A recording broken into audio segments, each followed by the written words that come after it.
नमस्कार मैत्रिणींनो, माझ्या व्हिडिओमध्ये आपले स्वागत आहे। मी सुरेखा। तर आता वाजले आहे 5:30। तर आता 5:30 वाजले। आता संध्याकाळची आपली स्वयंपाकाची वेळ झाली आहे। स्वयंपाक पण बनवायचा, संध्याकाळी सुचत नाही काय बनवायचं। तर चला म्हणलं आपण सुरुवात करूया। चहापासूनच सुरुवात करते आजच्या व्हिडिओला। थंडी पण खूप आहे, तर थंडीमध्ये कसं आपल्याला चहा लागतोच। त्याच्यामुळे पहिला चहा बनवते आणि चहा बनवून मग नंतर स्वयंपाकाला लागते। त्याच्यामुळे मी एकटीच आहे, त्याच्यामुळे मला म्हणजे एकटीसाठीच मी चहा बनवते। दुसरी कोणी चहा घेत नाही, मी एकटीच चहा घेते। त्याच्यामुळे माझा मी चहा बनवून घेतला आहे। आणि थंडीमध्ये कसं, थंडीमध्ये 2 टाईम तरी चहा लागतो। आता चहा वगैरे झाला आणि आता आपल्याला स्वयंपाकाची तयारी करायची आहे। तर त्याच्यामुळे मी आज बनवणार आहे, थालीपीठच बनवणार आहे। तर मी म्हणजे आम्ही त्याला धपाटे पण बोलतो। हे भाजणीचे धपाटे आहे। मी भाजणीचं पण पीठ घेतलं 1 वाटी। 1 वाटी त्याच्यामध्ये बेसन पीठ घेतलं, 1 वाटी ज्वारीचं पीठ पण घेतलं। भाजणीचं पीठ मी अगोदरच असं बनवून ठेवलेलं आहे। आपल्याला जसं लागतं तेव्हा मी मग वापरत असते। पूर्ण आपली भाजणी डाळीची ते पूर्ण भाजून दळून ठेवलेलं आहे। चकल्या पण बनवते त्याच्यात। आणि असे थालीपीठे धपाटे बनवायला पण टेस्टी लागतं ते पण ह्या पिठामध्ये ते पण ॲड करायचं। त्याच्यामुळे छान असे कुरकुरीत होतात। त्याच्यामुळे मी ते पण याच्यामध्ये मिक्स करत असते।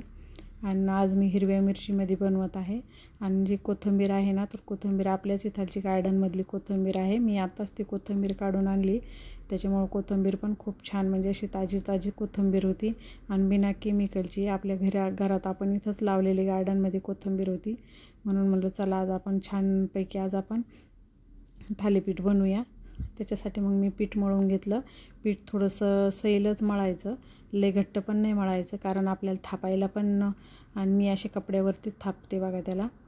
कपड्यावरती व्यवस्थित असं थापून घेते, कारण डायरेक्ट तव्यावरती थापलं ना तर पीठ थोडंसं आपल्याला पतलं करावं लागतं आणि ते कडक होत नाही आहे, असं लूजच होतात। त्याच्यामुळं असे कडक कडक पण छान लागते खायला। त्याच्यामुळं मी असे कडक होण्यासाठी अशा कपड्यावरती त्याला थापून घेते व्यवस्थित। असं गोल कपड्यावरती आपल्याला जेवढं पातळ पाहिजे तेवढं असं जाडी, किंवा आपल्याला किती पातळ पाहिजे तसं आपल्याला थापून घेता येतं। नंतर कसं आपल्याच हाताची बोटं त्याच्यावर अशी उमटते ना, ते चांगलं नाही वाटत आणि भाजत पण नाही व्यवस्थित। त्याच्यामुळं आपल्या हाताच्या आहे ना प्रेस करून घ्यायचं व्यवस्थित त्याला। हे बघा, तोपर्यंत माझा तवा पण छान तापला गेला आहे। तव्यावरती थोडंसं तेल टाकायचं, कारण की मग ते चिपकत पण नाही आहे खाली। लगेच बघा मी दुसरा पण थापून घेते। आणि खूप थंडी बघा, आमच्या इकडं तर खूप थंडी पडली आहे। त्याच्यामुळं 5-6ला पण अशी खूप गार हवा सुटते आहे। थंडीमध्ये असे धपाटे वगैरे खायला आहे ना, ते पण छान लागतात।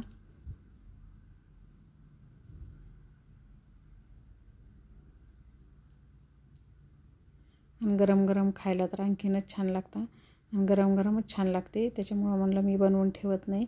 पीठ वगैरे मी अगोदर मळून ठेवलं, म्हणलं जसं जेवणं करायची त्याच वेळेला आपण करून देऊया, मग गरम गरम व्यवस्थित खाल्ल्या पण जातात ते।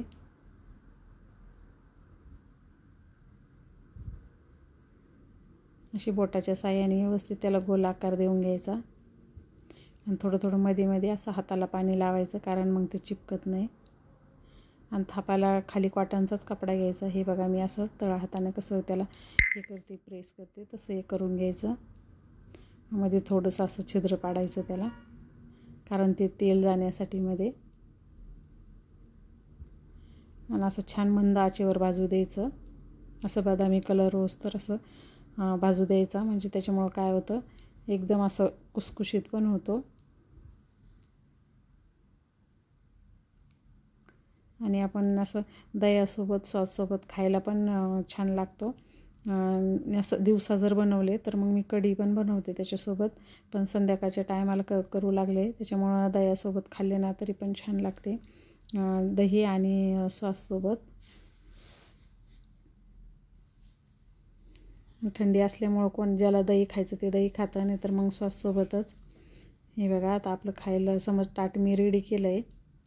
ज्याला जेवायचं त्याला मी लगेच ताट बनवून देते आणि वरच्यावर माझं पण करणं चालू आहे। हे बघा झाले आपले धपाटे बनवून। आता जेवणं वगैरे झाले, भांडे पण घासले मी, सगळं आवरलं आणि आता किचन वाटा पण साफ करून घेते. लगेच आपण जेव्हाची तेव्हा साफ केलं ना तर व्यवस्थित राहतं, कारण की आपण रात्री तसंच खरकाटं वगैरे जर ठेवलं, बेसिंगमध्ये भांडे जर आपण टाकून ठेवले तसेच, तर मग त्यांना काय होतं आहे, लगेच झुरळं वगैरे होतात. त्याच्यामुळं जेव्हाची तेव्हा आपण स्वयंपाक केला ना, थोडंसं आपल्याला कंटाळा येतो, पण स्वयंपाक केला ना जेव्हाची तेव्हा साफ करून घ्यायचं, त्याच्यामुळं स्वच्छ पण राहतं. आता मी हे धपाटे बनवले, त्याच्यामुळं तेल वगैरे गॅसच्या शेगडीवरती खूप उडालेलं होतं आणि त्याच्यामुळं ते सकाळपर्यंत कसं होऊन जाणार, म्हणून मग मी त्याला लगेच क्लीन करून घेते. आणि काचेची शेगडी असल्यामुळे हिला पाणी नाही लावायचं, त्याच्यामुळं पंचघासणीनं थोडंसं साबण लावून घेतलं आहे मी त्याला आणि कपड्यानं आता पुसून घेते. ते पण स्वच्छ होऊन जाते. नाहीतर ते तेल आणि ते रात्रभर तसंच राहिलं ना, परत ते खरकाटं ते राहिल्यामुळं परत झुरळं पण येतात. त्याच्यामुळं पूर्ण असं क्लीन करून घ्यायचं. सकाळी पण आपल्याला आवरायला वेळ नाही लागत, कारण की सगळं एकदम असं क्लीन करून घेतलं ना संध्याकाळी, तर सकाळी उठलं की आपल्या कामाला आपल्याला लागता येतं. नाहीतर मग सकाळी उठून तेच भांडे वगैरे घासायचे आणि ते रात्रभर तसंच खरकटे ते ठेवायचे, ते पण नाही चांगलं वाटत. मी जेव्हा जेवणं झाले तेव्हाच रात्रीचे भांडे मी रात्रीच भांडे गिंडे घासून ठेवते, कारण आपण स्वच्छ ठेवलं तरच ते स्वच्छ राहतं. नाहीतर मग झुरळं वगैरे तर लगेच खरकाटे येणार, तर लगेच सिंकमध्ये झुरळं वगैरे लगेच जमा होतात. सगळं असं व्यवस्थित असं साफ करून घ्यायचं. नाहीतर ते तसंच वाट्यावरती पाणी वगैरे ओढलं ना, त्याचे तसेच डाग पडतात. त्याच्यामुळे आपण लगेच स्वयंपाक झाल्यानंतर क्लीन करून घ्यायचं सगळं.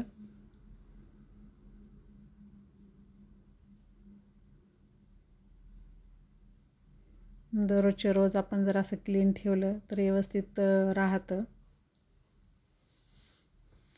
तर बस आज हाच व्हिडिओ बनवला मी.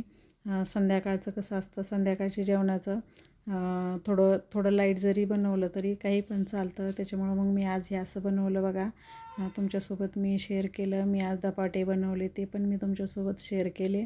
आणि माझा व्हिडिओ तुम्हाला कसा वाटला ते पण मला कमेंटद्वारे तुम्ही कळवा. आणि माझा व्हिडिओ आवडला असेल तर लाईक करा. आणि माझ्या चॅनलवर जर का तुम्ही नवीन असाल तर माझ्या चॅनलला सबस्क्राईब करा. माझा पूर्ण व्हिडिओ बघितल्याबद्दल तुमचे थँक्यू, धन्यवाद. आणि माझ्या सर्व मैत्रिणींना श्री स्वामी समर्थ.